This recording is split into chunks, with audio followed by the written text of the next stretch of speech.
အဲ့တော့ဗျာဒိတ်ကျမ်းလေ့လာခြင်းဒီကနေ့ရနောက်ဆုံးညဖြစ်တယ်လို့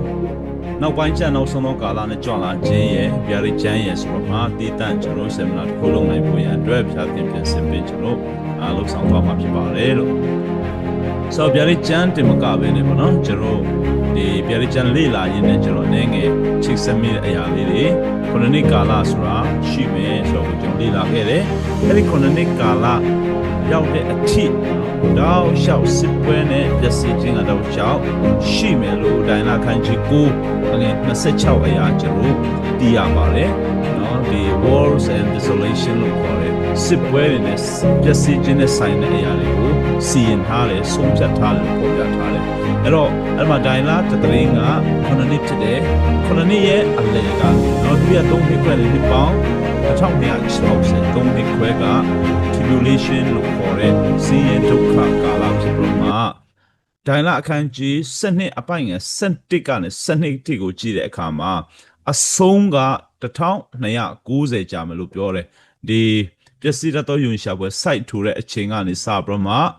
အဆုံးကအရက်ပေါင်း1290ခုနှစ်ကာလရဲ့အဆုံးကတကယ်အဆုံးတတ်မဟုတ်သေးပဲနဲ့ဖယားသခင်ကခုနှစ်ကာလအဆုံးမှာခြေဆောင်ခြင်းနဲ့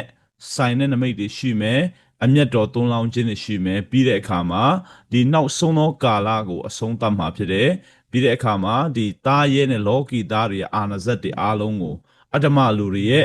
တကူအာနာရှိသမျှကိုနော်ဒီဖယားသခင်ကအဆုံးသတ်မှာဖြစ်တယ်အဲ့ဒါကိုအရက်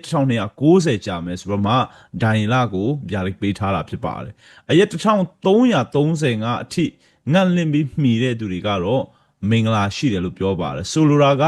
အဲ့ဒီအရက်1335အထိမတိမပြောက်ပဲအသက်ရှင်သေးတဲ့သူတွေကတော့နောက်ထပ်နော် age တစ်ခုကာလတစ်ခုကိုလာမှာဖြစ်တယ်အဲ့ဒီအနှစ်တစ်ထောင်ကာလထဲမှာအသက်ရှင်ခွင့်ရမှာဖြစ်တဲ့အတွက်ကြောင့်သူတို့တွေက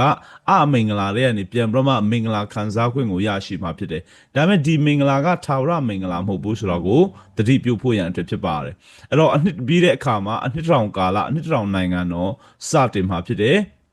အဲ့တော့အဲ့ဒီအနှစ်တစ်ထောင်ကာလမှာဘာတွေဖြစ်မလဲဆိုတာတွေကိုကျွန်တော်လေ့လာသွားမယ်အနှစ်တစ်ထောင်အစအနှစ်တစ်ထောင်အဆုံးမှာဘာတွေဖြစ်မလဲဆိုတော့ကျွန်တော်ဒီနေ့ရလေ့လာသွားမယ်ပြီးတဲ့အခါမှာအနှစ်တစ်ထောင်နောက်ပိုင်းမှာထာဝရကာလသို့မဟုတ်ကောင်းဝင်တဲ့မြေကြီးတဲ့ကာလမှာဘာတွေဆက်ဖြစ်ပြီးမှနော်ကျွန်တော်ဘယ်လိုမျိုးအနေအထားတွေရှိမလဲဆိုတာတွေကိုကျွန်တော်လေ့လာသွားမှာဖြစ်ပါတယ်ပထမဦးဆုံးအနေနဲ့ဒါတခုချင်းစီတော့မသွားတော့ဘူးမှတ်ထားစီချင်တာက